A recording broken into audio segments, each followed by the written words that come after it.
আজ তোমাদের সাথে শেয়ার করব পানির পোলাও রেসিপি। কড়ার মধ্যে বড় চামচে 2 চামচ ঘি গরম করে নিয়ে 200 গ্রাম পনির ছোট ছোট টুকরো করে লাল লাল করে ভেজে তুলে রাখলাম একটা পাত্রের মধ্যে।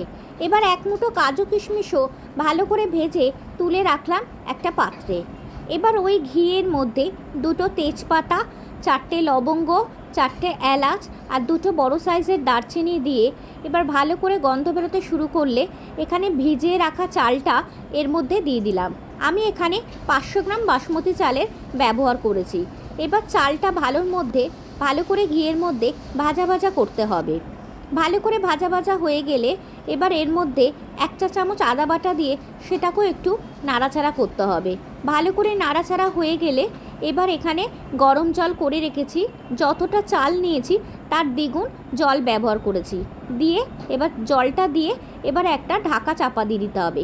এবার ঢাকার মধ্যে যেহেতু একটা ফুটো ছিল, আমি ওখানে একটা লবঙ্গ দিয়ে দিলাম যাতে স্টিমটা না বেরিয়ে যায়। এবার মাঝে মাঝে ঢাকাটা খুলে দেখতে হবে।